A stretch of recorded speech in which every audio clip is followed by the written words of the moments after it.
Nah, di tengah obrolan mereka, sesuatu yang tidak terduga pun terjadi. Halo semuanya, selamat datang di Kalisa Channel.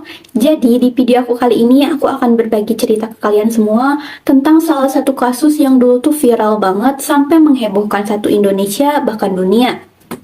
Saking viralnya kasus ini tuh bahkan sampai dibikin film dokumenter. Ada yang bisa tebak kasus apa ini?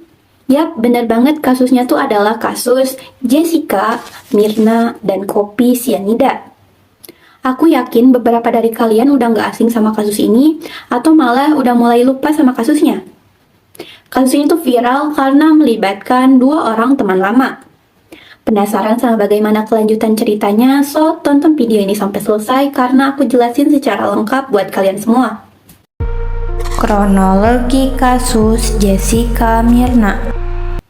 Jadi, kasus ini tuh melibatkan dua orang wanita yang bernama Jessica Kumala Wongso dan Wayan Mirna Solihin. Keduanya ini tuh merupakan teman lama, di mana awal mula terjadinya pertemanan antara Jessica dan Mirna itu tuh adalah karena keduanya tuh berada di satu kampus yang sama. Mirna dan Jessica ini sama-sama sempat berkuliah di Billy Blue College of Design yang berada di Australia. Karena keduanya ini tuh berasal dari negara yang sama, yaitu Indonesia, perlahan-lahan mereka pun mulai akrab dan menjadi berteman. Nah, kasus ini itu tuh bermula pada tahun 2016 ketika Jessica itu tuh mengajak Mirna dan teman-temannya yang lain untuk bertemu di suatu tempat dalam rangka mengadakan semacam reuni kecil gitu, karena mereka tuh memang sudah lama tidak bertemu. Ditambah memang sebelumnya Jessica itu tinggal di Australia. Karena hal itu, Jessica pun mengajak tuh teman-temannya untuk bertemu. Kita kumpul yuk, tempatnya terserah deh di mana aja, nanti gue yang traktir gitu kan. Mendengar ajakan dari Jessica, Mirna dan teman-temannya yang lain pun setuju. Mereka akhirnya memutuskan untuk bertemu di sebuah kafe yang bernama Cafe Olivier Grand Indonesia yang berada di Jakarta Pusat pada tanggal 6 Januari tahun 2016. Awalnya akan ada 4 orang yang datang ke kafe tersebut. Tapi karena salah satu dari mereka ini tuh berhalangan hadir, jadinya cuma ada 3 orang aja yang datang. Nah, 3 orang tersebut itu tuh ada Jessica, Mirna, dan satu lagi tuh temannya Hani. 3 orang ya, Jessica, Mirna, dan Hani. Nah, Jessica ini tuh berinisiatif untuk datang terlebih dahulu supaya dia itu tuh bisa memesan tempat. Gue datang duluan ya supaya bisa mesen tempat, jadi lebih enak juga gitu kan. Dan teman-temannya yang lain pun setuju. Akhirnya Jessica itu tiba terlebih dahulu di Cafe Olivier tersebut pada sekitar pukul 15.30. Saat sampai di kafe tersebut, Jessica pun langsung tuh memesan tempat untuk 4 orang di area no smoking. Nah, sambil menunggu kedatangan Mirna dan Hani, Jessica tuh nggak cuma duduk diam aja di kafe, tapi dia juga sempat tuh mampir ke salah satu toko untuk berbelanja. Nama tokonya adalah Bath and Body Works, yang memang masih berada di sekitaran kafe tersebut. Nah, Jessica keluar dari toko tersebut sambil membawa 3 paper bag yang berisi sabun untuk diberikan kepada teman-temannya. Nah, setelah selesai berbelanja, Jessica pun kembali ke kafe tadi pada sekitar pukul 16:14. Saat sudah sampai di kafe tersebut, Jessica pun langsung mendatangi meja yang sudah ia pesan, yaitu meja nomor 54. Di sana dia itu tuh meletakkan paper bag-nya di atas meja. Sebagai gambaran, meja nomor 54 itu tuh berupa sofa yang berbentuk setengah lingkaran yang membelakangi tembok. Jadi ini tembok, ini sofanya yang berbentuk setengah lingkaran, gitu ya. Paham ya? Setelah Jessica ini tuh menaruh paper bag-nya di atas meja, Jessica pun pergi ke bar cafe tersebut untuk memesan minuman. Nah, di sana Jessica ini tuh memesan 3 minuman. Minuman yang pertama itu tuh adalah Vietnamese Ice Coffee atau kita sebut aja kopi Vietnam. Lalu 2 sisanya itu tuh adalah cocktail. Nah, kopi Vietnam ini Jessica pesan untuk Mirna. Karena memang Mirna itu sempat cerita kalau misalnya dia tuh suka kopi Vietnam. Sedangkan 2 koktail itu tuh adalah minuman untuk dirinya dan juga Hani. Nah, setelah selesai memesan, Jessica pun membayar pesanannya tersebut, lalu kembali lagi ke mejanya di meja nomor 54 tadi. Dan duduk sambil menunggu pesanannya ini tuh selesai dibuat. Singkat cerita, pesanan dari Jessica ini pun datang. Pesanan yang datang terlebih dahulu itu tuh adalah kopi Vietnam pesanannya. Nah, kopi Vietnamnya ini itu tuh langsung diseduh di depan Jessica. Nah, jadi biasanya kalau misalnya kita ini tuh memesan kopi Vietnam, kopinya tuh diseduh langsung di depan pelanggan. Setelah selesai menyeduh kopi tersebut, pegawai dari Coffee Oliver ini tuh langsung meletakkan gelas berisi kopi Vietnam ini tuh di atas meja, disertai dengan tisu dan sedotan di sampingnya. Kemudian, hal ini tuh disusul dengan selesainya pesanan minuman Jessica yang lain. Nah, setelah semua pesanan dari Jessica ini tuh selesai diantarkan, pada sekitar pukul 16:30, Jessica ini tuh tiba-tiba aja berpindah duduk di bagian sofa tengah. Nah, setelah itu, Jessica pun mulai menata 3 paper bag hasil belanjanya tadi di sekitar minuman. Jadi ini minuman. Nah, di sekelilingnya itu tuh paper bag. Ngerti ya? Entah untuk alasan apa Jessica itu tiba-tiba melakukan hal tersebut. Jeda beberapa menit, pada sekitar pukul 16:45, Jessica pun membereskan lagi paper bag yang sudah ia tata tadi, lalu menyimpannya ke sofa bagian belakang. Setelah itu, dia pun pindah ke posisi duduknya yang semula. Nah, ini adalah kejanggalan yang terekam oleh kamera CCTV yang dilakukan oleh Jessica. Singkat cerita, pada pukul 17:18, Myrna dan Hani pun datang ke kafe tersebut, lalu langsung mendatangi meja nomor 54, meja di mana Jessica ini tuh berada. Pas baru aja Hani dan Myrna tuh duduk di meja tersebut, Myrna yang menyadari kalau misalnya ada 3 minuman di atas meja, refleks nanya ke Jessica sambil menunjuk kopi Vietnam yang ada di depannya. Jess, ini minuman siapa? Lalu Jessica pun menjawab, itu buat lu Mir, kan katanya lu suka kopi Vietnam. Nah, meskipun sedikit keheranan, Myrna pun akhirnya mengucapkan terima kasih.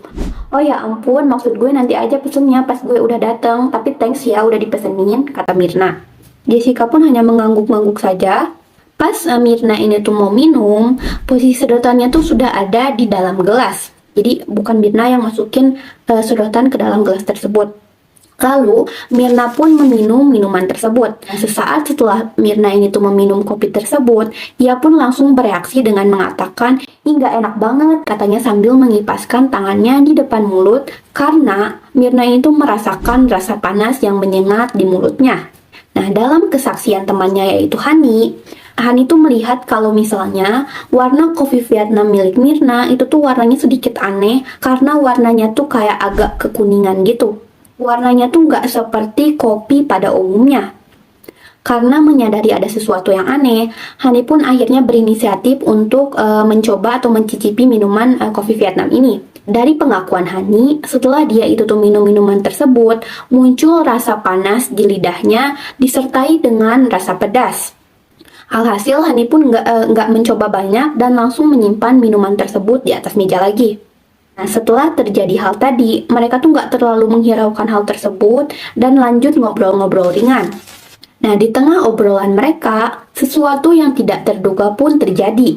Jadi, pas lagi asyik-asyiknya ngobrol, Myrna ini tuh tiba-tiba pingsan dalam posisi kepalanya tuh tersandar ke sofa bagian belakang, lalu mulutnya tuh mengeluarkan buih-buih, disertai dengan tubuhnya yang kejang-kejang. Melihat hal itu, orang-orang pun panik. Akhirnya, Myrna ini tuh dibawa menggunakan kursi roda ke klinik Damayanti yang memang ada di sekitaran lokasi tersebut. Dokter yang menangani Myrna mengatakan kalau misalnya pada saat itu, tubuh Myrna ini tuh sudah agak kaku, tapi memang masih dalam kondisi yang hidup, karena dokter tuh masih merasakan adanya napas dari tubuh Myrna. Nah, setelah mendengar hal itu, diputuskan bahwa Myrna ini tuh akan dibawa ke Rumah Sakit Abdi Waluyo agar diberikan penanganan yang lebih baik. Nah, singkat cerita, pada pukul 18, Myrna ini tuh sampai di Rumah Sakit Abdi Waluyo dan langsung menjalani serangkaian pemeriksaan.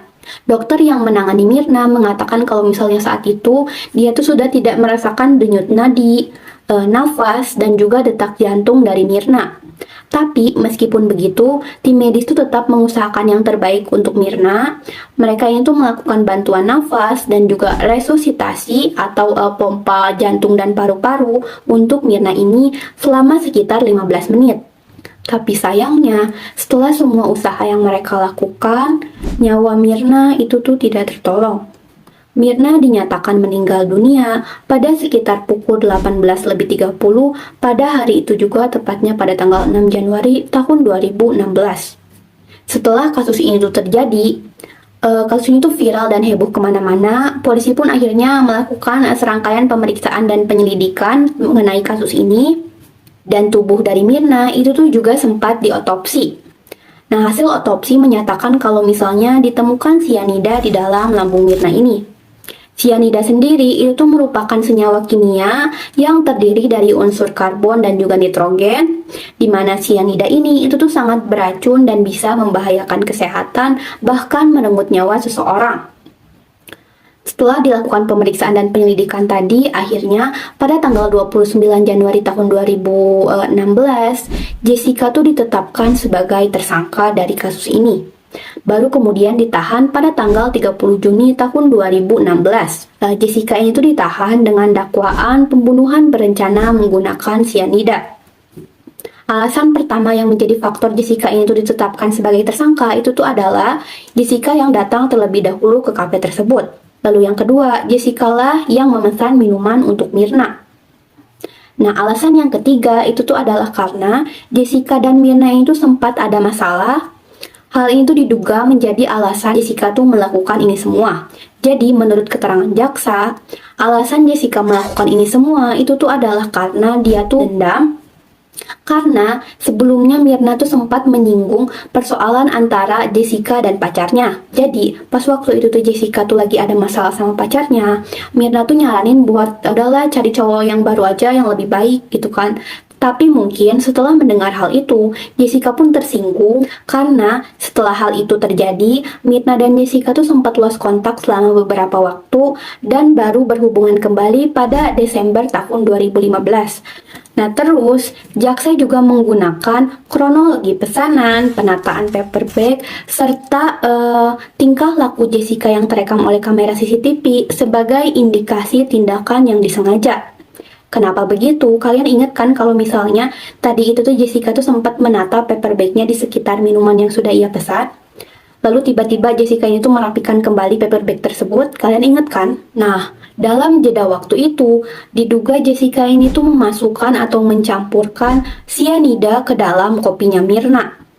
Penataan paper bag tersebut dilakukan agar tidak ada orang lain yang melihat dan hal ini tuh tidak tertangkap juga oleh kamera CCTV. Namun, memang tidak ada saksi mata langsung yang melihat kejadian di mana Jessica ini tuh memasukkan sianida ke dalam kopinya Mirna. Semua bukti yang ada itu tuh hanya berbentuk asumsi dan tafsir posisi barang di meja. Nah, kemudian sidang publik untuk kasus ini itu tuh berlangsung cukup lama, yaitu selama 135 hari, dimulai pada tanggal 15 Juni tahun 2016 dan berakhir pada tanggal 27 Oktober di tahun yang sama, yaitu tahun 2016 juga. Hasil sidang itu tuh menyatakan kalau misalnya Jessica tuh bersalah dan Jessica ini tuh akan divonis 20 tahun penjara. Jessica tuh resmi ditetapkan sebagai tersangka, guys. Psikolog yang menangani Jessica itu tuh mengatakan kalau misalnya Jessica ini tuh memiliki karakter emosional dan juga obsesif yang menjadi salah satu faktor alasan juga kenapa Jessica ini tuh ditetapkan sebagai tersangka. Nah terus, menurut kesimpulan dari pengadilan, kadar sianida yang ditemukan di dalam gelas kopi Vietnam yang diminum oleh Mirna ini, itu kadarnya tuh dianggap kecil untuk menyebabkan kematian, namun memang cukup mematikan. Jadi intinya kadar sianidanya tuh tergolong cukup kecil ya. Itulah kenapa salah satu teman dari mereka yaitu Hani yang meminum juga minuman tersebut tidak mengalami apapun dan baik-baik saja. Karena kadar sianidanya tuh kecil. Kemudian pada tanggal 18 Agustus tahun 2024 kemarin, Jessica ini tuh resmi dibebaskan secara bersyarat. Nah, Jessica ini tuh masih wajib lapor sampai tanggal 27 Maret tahun 2032.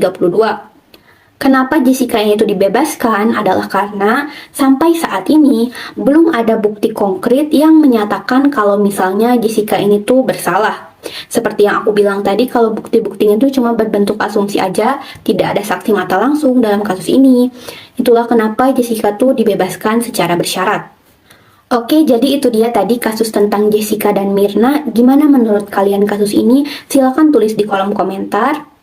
Apakah Jessica tuh benar-benar bersalah atau hanya korban dibalik ketidakadilan dari hukum di Indonesia ini? Mohon maaf kalau misalnya ada informasi yang keliru. Jangan lupa like, komen, dan subscribe jika kalian suka dengan kasus-kasus serupa. Tulis juga di kolom komentar kasus mana lagi yang harus kita bahas ke depannya. Oke, see you in the next video. Bye-bye.